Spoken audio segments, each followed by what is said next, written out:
Click that. Right, hello YouTube. Let's record on the audio show as well. All right, cool. Here we go. Hi, I'm Paul Daniels, and you're listening to the Deception Podcast.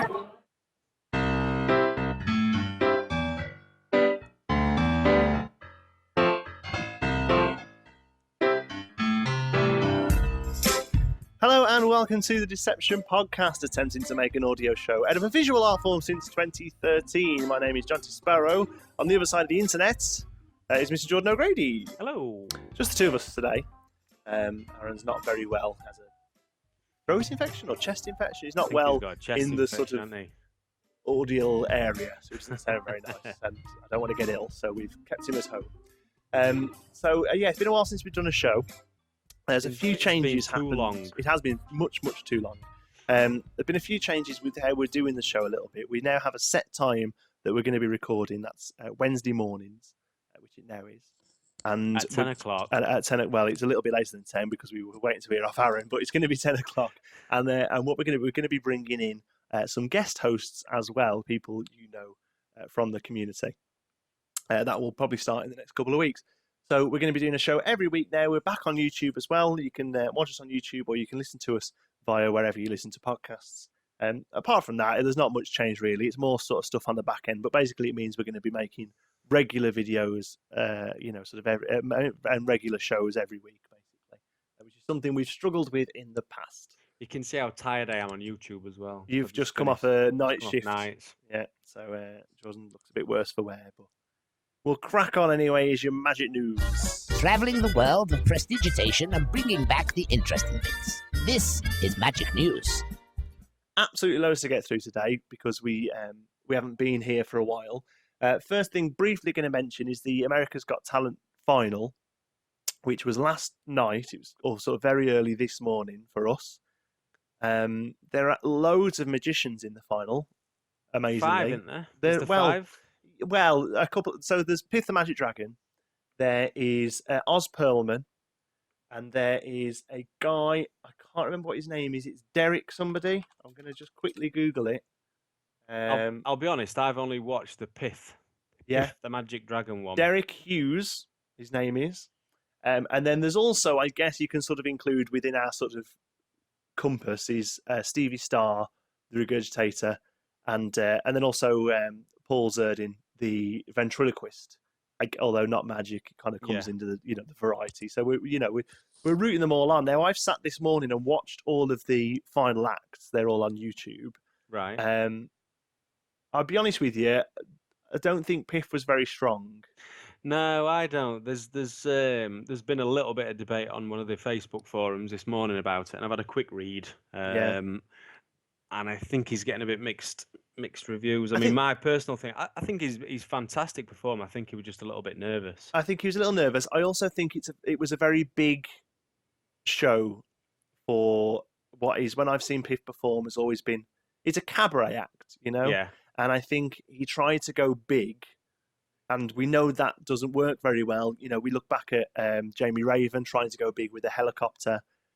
When you're going out of your comfort zone, I think, a little bit, and sometimes it's better to kind of just keep it tight. Derek Hughes did a rope routine, which I didn't particularly like myself, but he came across a lot more confident with it because it's obviously something that's within his sort of area. Who was your favourite then? My favourite was Oz Perlman. Did a really nice chair prediction.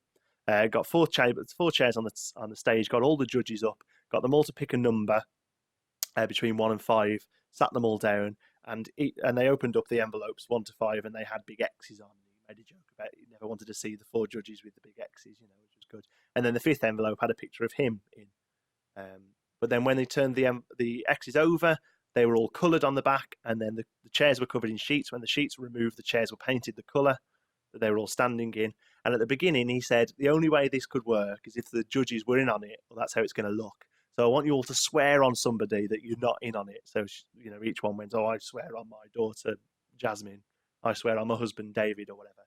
And then on the photograph of him, when he turned it over, it said, Howie will pick the green chair and swear on Barbara, or whatever it was, And it was just a nice, well put together routine. Each revelation was a little bit stronger. the writing on the back of the page was a little iffy, if I'm honest, but that's a magician's point of view, I think. It was very neatly written. He will choose the green share and swear on, but it was pretty good, and I don't think any layman have picked up on it. Didn't somebody do that on Penn and Teller Fool? It was a similar thing where they sat down and they picked some food. Oh right, okay. Under I the didn't food see. I've not seen any of the American Penn and Teller. I don't think. I don't think it was American one. I'm sure it was. I might be wrong. I might be getting the show confused with something else, but I'm sure there were. I've seen something similar before where they've all sat down anyway and they've all picked some food and they've lifted the metal plate covers up, to keep the meal warm, and underneath there's been like fish and chips or whatever they've selected, sort of thing. But no, it was really pretty good. And then also Stevie Star did something I've not seen him do before. It was really good. He had 5 push pins, push tacks pins, and a magnet. And he knocked the pins down, knocked the magnet down, and then said, "I'm going to bring the magnet back up. How many pins do you want stuck to it?" And they said 4. And he does that thing, and he comes out with the 4 pins like that. And then he runs up to the stage and he swallows lighter gas. When you push it and you get the gas. Sits there and goes and swallows loads of gas, and then makes a bubble with some washing up liquid, and blows the gas back out into the bubble, and then the presenter guy lights the bubble and it explodes. Wow! It was just really cool. Not really magic, I'm pretty sure he's just doing what he says he's doing. Yeah. But they loved that as well. So I don't know. I haven't heard the result yet. I don't think it's been announced yet. I'm assuming it'll be tonight in the States, so we'll hear sort of middle of the night. But best luck to all of them. I'd be honest with you, for a lot of it, Piff has been a bit of a front runner for me. But I'll be honest with you, I could see it going to either Oz Perlman or Stevie Star. Saying that, I haven't watched any other acts. For all I know, there could be an amazing singer, or I've only seen the acts that interest us, obviously, as a group of variety performers or whatever you want to call it. I'm going to watch them all today. All right, then moving on to our proper stories. Just want to mention that because it came up this morning before we started recording. Justin William has done a magic wedding dance. How good was that as well? That was going to be the story, to be honest, was that there is a video of Justin William doing a wedding routine, his first wedding dance, and he does, it's not the lean, but it's one of those ones where he sits back into a sort of invisible chair. Yeah. Just so happens it's on a relatively large rug. And that was going to, didn't he? That was good. There's loads of people done it, but that was going to be the story. It's gone viral. Now, Justin William is he's known for going viral beforehand.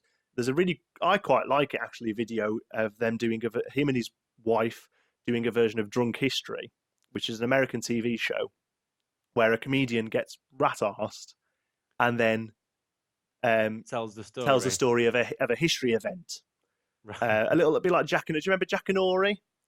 Where they would sit in a chair with a fire and they would tell a story, but they would tell it drunk, but then they would get actors to act it out. Right, I thought you were going to do... Was it Mick Miller that did the drink? A little bit like that, yeah, but they're genuinely... They genuinely are ratted. They poured themselves some toast. Poured themselves some toast. And they do that. So it's their version of that, of how they met. And it's actually... I quite liked it. I think it was quite endearing. That was just going to be the story. There's a viral video of the guy performing a magic trick. But it's moved on from that, to be honest, because Danny Cole, another American magician, has sort of done an open letter to this Justin William, claiming that the method used is his and isn't readily available, and it's basically been stolen from him. Now, we don't know.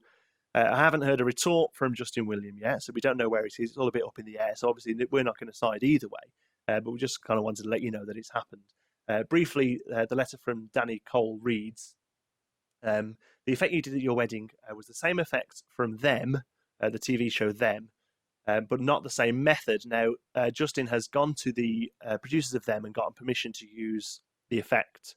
But the method he's used, apparently, is Danny's method, which Danny's is a really nice thing where he actually sits down in a chair originally, but then pulls the chair away and then fights with the chair, and that's the reason he sort of goes backwards. And Danny's put this photograph on, pretty much showing sort of shot by shot replicas of Danny performing it and Justin performing it. So it's all a little bit up in the air at the moment, and people are sort of going on a bit of a witch hunt for for Justin at the moment, but we haven't really heard either way. So we're still waiting to hear, but we just kind of let you know it was happening, really.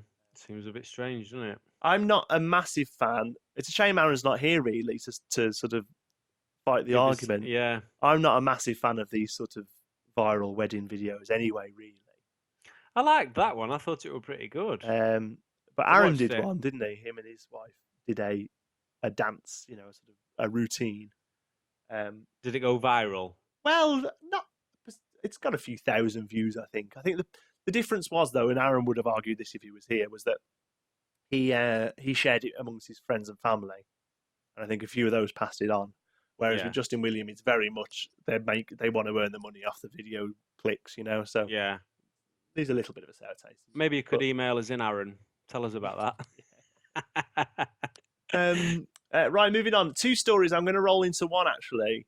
2 magicians nearly dying from trying a trick. One of which happened last week, and it was a guy by the name of Anthony Britton who attempted Houdini. Yeah, attempted the. I can't say the word attempted. He attempted the buried alive routine that Houdini attempted. Didn't go particularly well. Had to get dug out, and I think the thing here, the article says almost dies. I think he cracked a rib. He was unconscious. Is that real paramedics there then, or is it all staged? No. They look at them. Where are they? You can only see it on the top photo. Yeah, could be genuine. I'm not sure. No, I think it's true. Anthony, has been on some of the groups and said, "Yeah, I'm all right, but thanks for your concern." It was knocked unconscious, given oxygen, suffered a cracked rib in the foul sun. So he was relatively severe. Have they not filmed it then? No, it doesn't look like it's been filmed. There just seems to be photographs of it. One thing that Anthony, I can't speak today. One thing that Anthony has been right in pointing out is that Houdini failed this attempt as well. To be fair, which for me would mean I probably wouldn't have a go. Houdini's failed this, so I'm going to pass. The third person in 100 years to attempt the crazy stunt after Houdini a century ago, and Alan Allen in the 40s, both of whom failed and had to be dug out. You know what? So third time's a charm is what he's thinking. Has he done buried himself with a little spoon or something? Yeah. I don't know. I'm not sure whether it's a trick or if it's just. Are you meant to get out? I don't know. But surely the stuff just comes on top of you. We spoke about it the other week. Areas that you just know nothing about. Yeah. Escapology is very much one of those. I don't know. You can't even I'll give you 3 knocks and then get me out. Yeah, exactly. You're under soil, aren't you? Give me 3 rings. I'll ring you.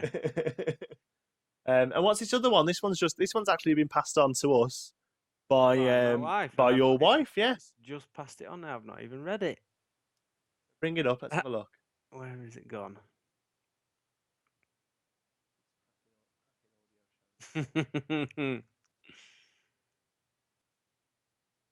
Got it?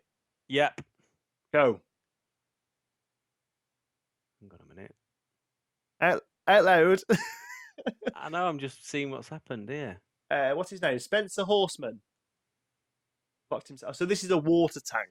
Yeah, so Spencer Horseman's locked himself in a water tank for 2 minutes. Did it on Tuesday. It was a preview stunt outside New Jersey Theatre to promote his show. But the stunt came to an end. It became clear he couldn't open the lock. Oh dear. You shouldn't laugh, I suppose, should you? Not really, no. Emergency services lifted him out onto a stretcher. The show was cancelled. In April, he fell unconscious doing the same trick in front of a whole audience. So what is it with people? What is it with people who just think, I'll have another go. This time it's better. And then I bet everyone's just, on that bottom picture, there's 3 little kids there, are all peering at him, looking at him, probably they don't thinking. Look particularly enthused either, do they? He's going to get, no. There is a video of this one. The time plays unless it's. But he looks like he's okay in there, locking himself into a 30-inch glass box of water. Horseman was then lifted up by Kramer and spun around for 2.5 minutes. Now, it says here that it's to promote a Chris Angel show. I don't really know what it means by that. Was that just an attempt to get the name Chris Angel into the headline? I'm not sure. Or is he the warm-up? It just gives no information at all as to why. Might be the warm-up act for him, I don't know. Yeah. Don't miss my public performance of Submerged, the escape that almost cost me my life a couple of months ago, live in front of State Theatre. So, yeah. Just do a card trick, Both of you, Anthony, Spencer, just go back to Ambitious Card. You don't hear people dying because of them, do you? Do a card stab routine or something. Now, You want to make it a bit dangerous. After 2 near misses of death, we have a sad death story, I'm afraid. And this is the fact that Harry Houdini has passed away. Terrible news. If you're unaware of Harry Houdini, he was Paul Daniels' rabbit, unfortunately. Has passed away. Entertainer's past rabbit has passed away, leaving him and wife Deb McGee devastated, the Mirror reports. Paul Daniels tweeted about this on the 3rd of September. Harry didn't make it. He died at 12:15. It's awful. Now, we can be slightly sort of flippant about it, but it is sad when you lose a pet. Didn't you have a rabbit? We did have a rabbit. Yeah, we used a rabbit. Trixie the rabbit, her name was, for around about 3 years, 2 to 3 years. Because we talked about this before. For our kids show act, yeah. And we retired her eventually for 2 reasons. One, she got hit by a kid very sort of suddenly. And we kind of felt that no matter how well we What was he doing driving? treated... No matter how well we treated this animal, these sort of things could possibly happen. It wasn't really fair. And the other thing is we bought this animal being a Netherland dwarf, which apparently was meant to be the smallest size of rabbit, which was good for the coming out of the box and sitting in the hat. This thing was like a pissing donkey after 2 years. It was absolutely huge. We had to buy a new prop for it to go in. That's because you were feeding it protein. We ended up, whey powder we were giving it. So we ended up retiring it to my business partner's child's Wendy house that became a massive rabbit hutch, and she lived out her days there. But it is sad when you and she was delicious afterwards as well. It is sad when you lose a pet. Stew. Long way home from Liverpool. Rabbit City's in place. I do miss Harry Rabbit so much. Hope you all have a great day. This was Paul. Now, we went and saw Paul. I'm sure you heard at the start of the show. Hi, I'm Paul Daniels, and you're listening to The Deception Podcast. Went and saw Paul at a theatre on the Wirral the other day, where he very kindly did that for me. And it was very good show. There was no rabbit in sight, so he hasn't yet replaced Harry Houdini. And he should have done what Matt King did. What, ate it? That was was that a guinea pig? That was fantastic, wasn't it? That really good. I'm not quite sure how he did it either. Looks really good. And here it says, well known for the Paul Daniels show, the veteran magician also appeared on the likes of Odd One Out, Every Second Counts, and Whippy Out, which I only assume is meant to say wipe out, but it has a spelling mistake. And I can't believe they didn't mention Whizbit. Finally, last thing we wanted to mention too. My oh my. Was we've had a wedding dance, but before that comes the proposal. And we have a magical proposal here. Magician Neil Henry has proposed in front of his Edinburgh Fringe Festival audience to his girlfriend in a really, really sweet way, actually. Have you seen this? Have you watched the video? Nope. No, good. Glad you're doing your research. This is... I saw it all on Facebook, though. Well, he did a... it's almost like a razor blade effect, where you swallow a few razor blades with string. But he swallowed a tin of alphabetti spaghetti and then some string. And he got his partner up onto stage. And as he removed the string, the letters "Marry Me" were connected. Really sweet, and really nice way of doing it. And she said yes, which is good. And they seemed very happy. Did Flash produce the ring? And then he did he? Oh yeah, he did. I didn't get that far. Flash produced the ring as well. See? All right, well done. So this was this was his Edinburgh stage show.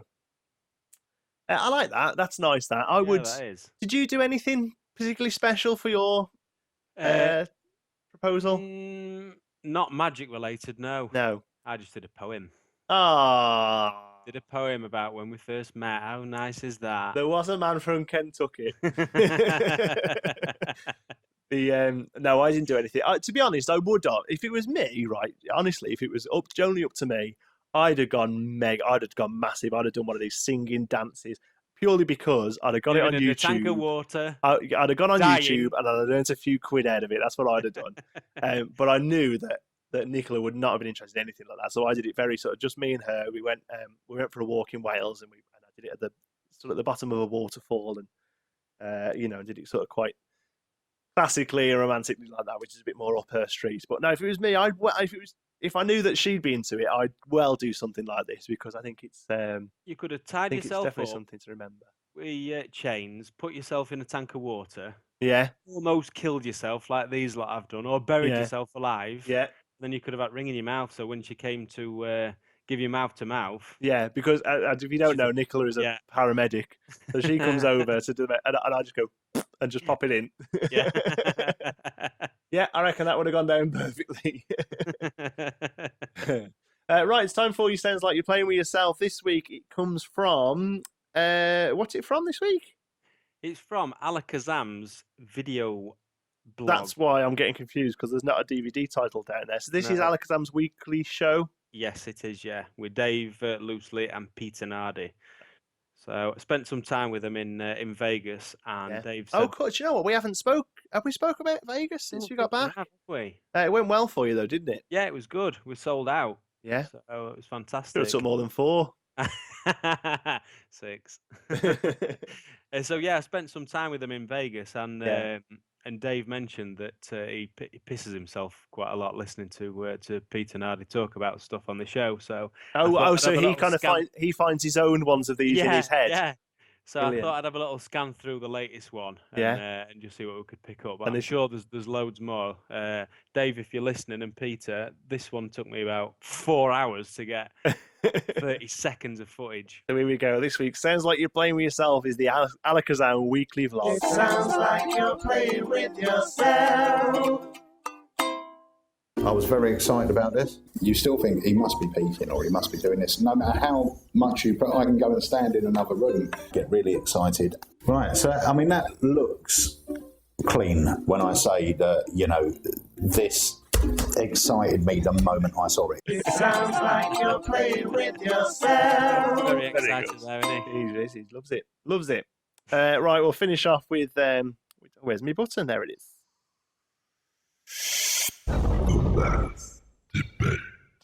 So we asked you what you think about residencies.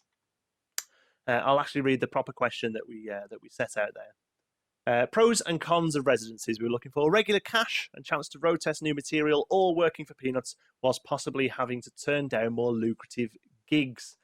We haven't had much of a reply to this one, I'll be honest, and I think a few people have privately messaged me about it. Excuse me.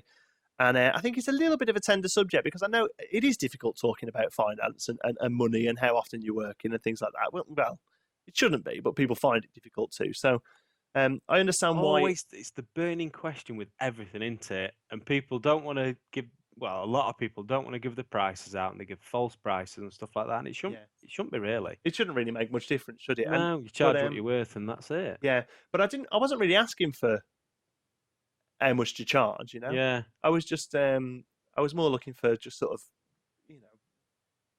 word anecdotes, Debate. yeah, and debates and things like that. So, but we'll read what we've got anyway, and then we'll talk about it ourselves as well. Stacey Smith has said, I'd be interested to hear about the cash involved in people's residencies.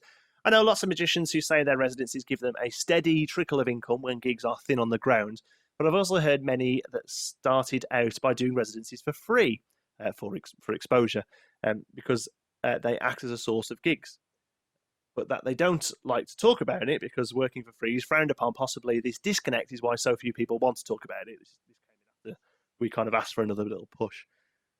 Yeah, I don't think the two have to be exclusive. I don't think you either do residencies to earn a bit of money or you do them for promoting yourself.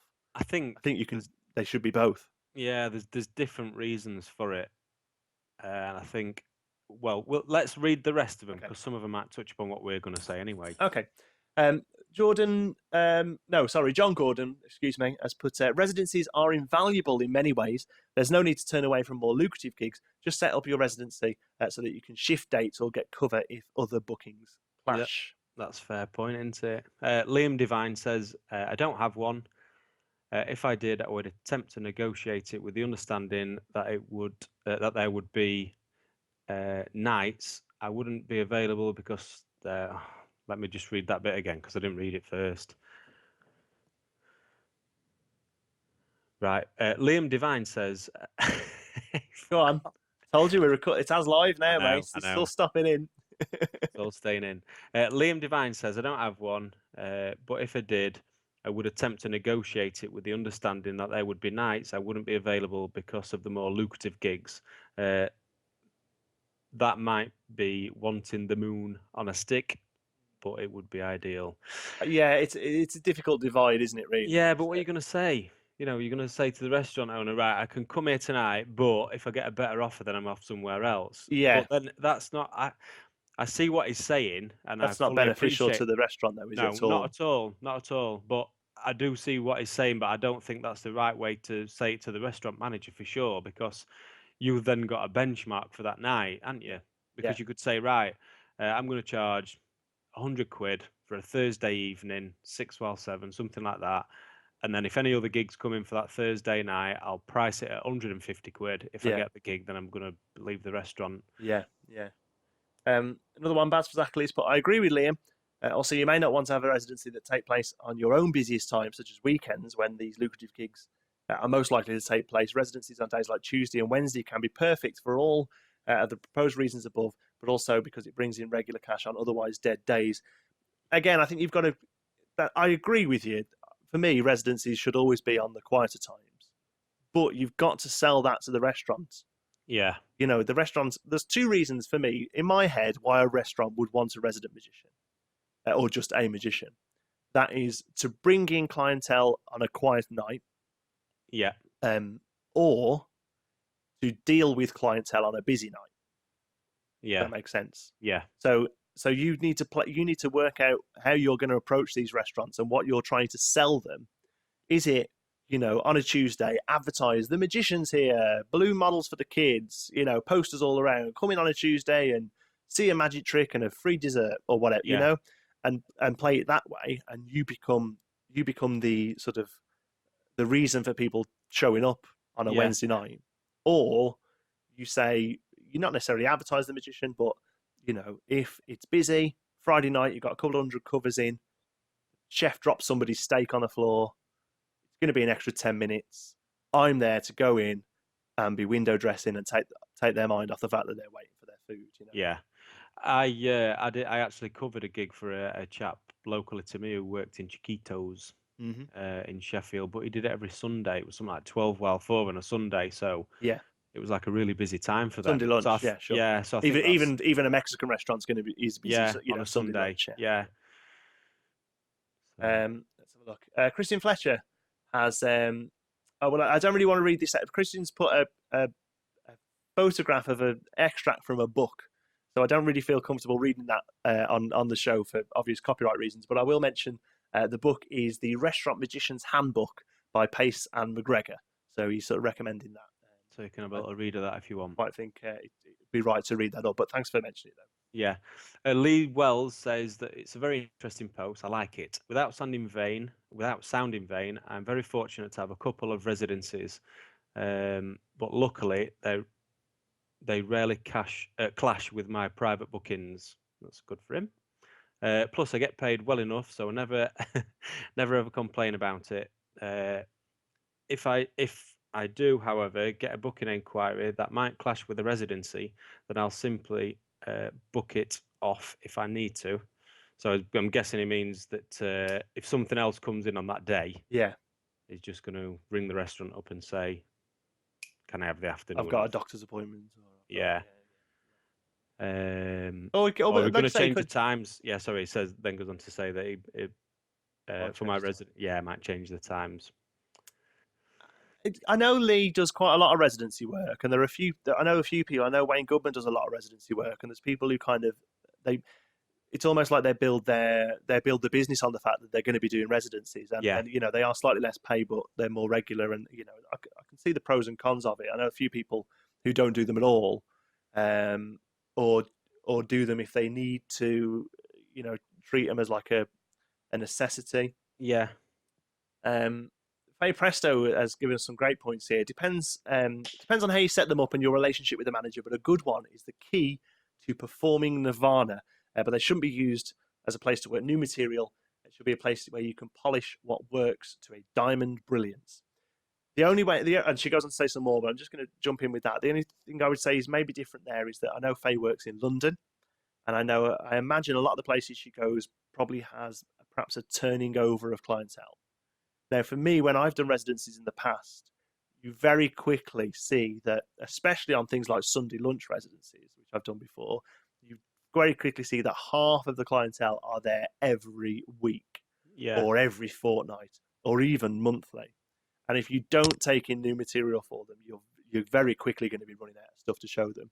Yeah. It would get to a point with a few of my residencies, especially like Sunday afternoon residencies, where after a few months, I would talk to him. I would just go and say hello. Exactly that. I would go and say hello. I'd make a balloon model for the kid, and I wouldn't even perform magic, and I would be purely there as sort of like a hospitality point of call for them, because and it would just get to the point. Not so much that I would sit there and say you've seen all me tricks, but it would just get to a point where they felt like they knew you enough that you didn't have to perform, I guess. Yeah.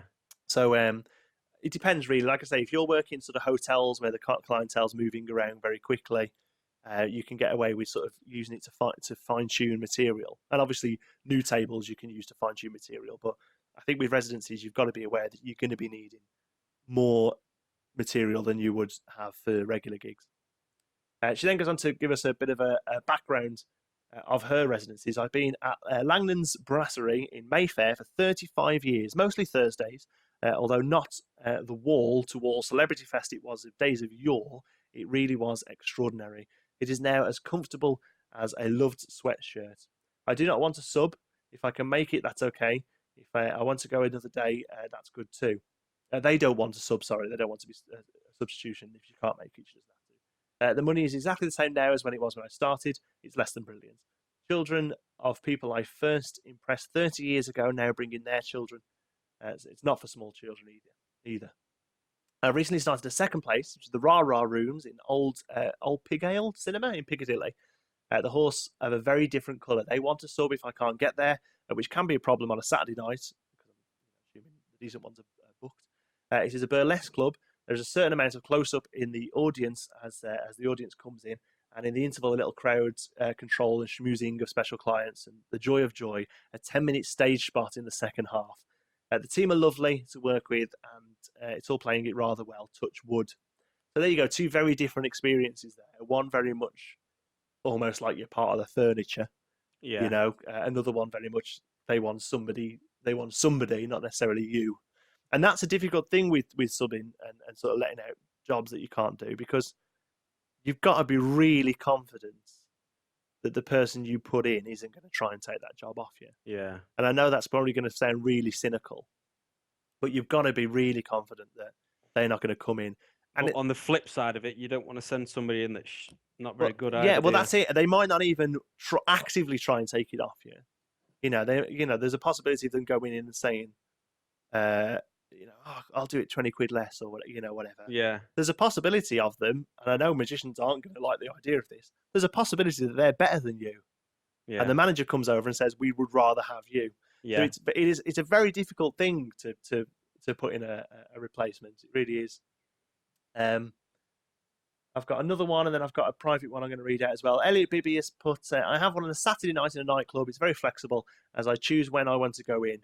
I put it on social media earlier that day. It's very flexible timings too. You can't moan at that. Deciding when you want to work. You could, if you got one locally that was quite reasonable, and you maybe got like 3 magicians or something to share it. Yeah. If you went in and found a restaurant that was willing to do it, and then it's going to give flexibility for all 3 of you to manage the job. Yeah. They're going to get, you're going to see different people all the time. The restaurant's going to benefit from it because they've got somebody there and it's not the same person each time. And finally, Tom Mullinger has put, I love him. I have two. And my weekly one is at a sports event. I'm part of the match night experience. The fee's very low, but the little extras like free drinks, food, gym membership, city centre parking, and being a bit of a local celebrity is a big plus. And the amount of work I've got from it has changed my life. They also understand that I have to miss them the odd game due to other work. I also hold a residency at a hotel restaurant once a month. It's hard work, but yes, it's good to test new stuff. And they are good with changing the dates a little bit too. So again, still low fee, but worth it. And I think that's always been my experience with residencies. Fees a bit lower. It's not too low. Although saying that, my first ever gig was a residency, which was a Sunday afternoon for 40 quid. But that was I was like 14 at the time. But normally, I would say a residency you should probably be charging around half what you would charge for the same job as a one-off. Yeah, If that makes sense. If you would go into a hotel for 2 hours for 300 quid, your residency should probably be about 150. Maybe a little more if it's only a monthly thing. But that, for me anyway, I'm not saying that's verbatim. That's not saying that's the rule. But for me, that I would be comfortable. If I would normally go into somewhere for about 300 quid for a couple of hours, as a residency, I would do that for 100. Yeah, I think everybody is going to differ depending on where they are in the career. Yeah. Because I think if you're starting out and you're looking for somewhere to a low fee that you can go and try new stuff and build confidence and stuff like that, I think it's fantastic for. The other thing, like what Faye's touched on, I think she mentioned it before in the Magicians podcast that she did as well. That getting other gigs from it is a fantastic thing as well. You've got to treat it as an advertise. That's if you're established. One thing I will say about, like you're saying then about going in new, if you're quite new to it, a residency is a fantastic way to cut your teeth. But I would be very honest with the restaurants, and I would give them a lower fee, and I would say, here I am, I'm quite new to it. I want to learn. I'll offer you, at a much cheaper price than you would pay for anybody else. But I am quite new to it. Yeah. And I'd be totally honest with you. You'll get somebody to take you up on it. They will. Somebody will happily give you 60, 70 quid to pot around for an hour. Maybe go in for a night for free and at the end of the day, even if you're by magician standards not particularly good, you will still impress people with magic tricks. You know what I mean? Yeah. So I'd go in there and go in cheap, maybe midweek. But once you've got a bit established, once you've got a bit of a decent set that you've got together, once you're more confident, you're going to have to come away from there. Because you're not going to be able to go up to them and say, right, I'm a magician now, it's 200 quid. Yeah. Because you're going to have to get to the fact that after sort of 5, maybe 6 months, you're going to have to come away from there and then re-establish yourself somewhere else. Yeah, for more money or whatever. If they want to do that, or negotiate with the restaurant and just say, right, I'm getting a little bit better now. Yeah. Can we adjust the fee or something like that? What about you personally? Then would you do one? Well, I'm not performing anymore as a close-up performer. But when I was, I did. To be honest with you, I never got one in Liverpool. Since I moved up here, I've never had a residency, but I probably would have done. Yeah, for me, I don't mind them actually. The hardest part for me, like I say, was always the fact that you would get regular clients in a lot of them, and it would be difficult for material. I'm one of these guys that very much has his 10 minutes that he does at a table, and I know a lot of people are always working new material for their own enjoyment, but I would have 10 minutes that's what the table gets pretty much. Yeah. And then I'd have a 10-minute walk around. Stuff. Yeah. I always mess about with new stuff, but it very rarely goes into my act. Yeah. If I would play with new stuff, it would always be, I'd have like a middle bit. I've always got I know my opener, I know my ending. I'd maybe chuck something in the middle, Yeah. I'd always have something with me. If, you get a table that's quite keen and they watch over. Yeah. You need a couple of things that you can show them as like a secondary set, but for the most part, I wasn't really. I would only put new material in if I really felt like it was going to be part of my set. I wouldn't just chuck something in and think I'll do this for a month. I wouldn't. I'm not really that sort of performer. So the most difficult thing for me was working new material at them. But yeah, for me, a regular income that's lower is much more interesting to me than a higher income that's less regular. Yeah, if that makes sense. Yeah, it does. Yeah, so if you can go out and earn sort of 500-600 quid a month on a residency, you'd rather do that than earn than potentially earn 600 quid once a month on a gig. Yeah. Oh, 100%. Yeah. and the other thing I say is I know Magic's got its worth, and I know the argument that it's the amount of time that goes into it as well as the actual performing time, and we don't do 40-hour weeks. But I'd argue anybody to not 150 quid for 2 hours work is a hell of a good wage. Yeah. You know what I mean? I know it's not 2 hours work. I know it's the months of practice, the years of practice. I know it's all the admin that goes with it. But I'm sorry, if you're sitting there on a Thursday night and somebody says, I'll give you 150 quid to come and do some magic tricks, and you don't take it, you're an idiot. I'm sorry. That's how I feel about it anyway. I think, I think I'm in a different place in my career, and because I've got a full-time job, Yeah. I know it sounds daft, and a lot of people will probably think I'm stupid for it, but I would much rather have a night off. Well, yeah, that's it. I suppose it depends how much money you've got, doesn't it? Really, yeah. Or you know where much money's coming in. At least. Yeah. I mean, people that know me, they know I'm at fire service. I've got a regular income. Yeah. All my magic work is all sort of holiday money and things like that. Cash in hand. No, it all goes through the books. Just a different book. Yeah. Much thinner book. I've only done 2 jobs this year. And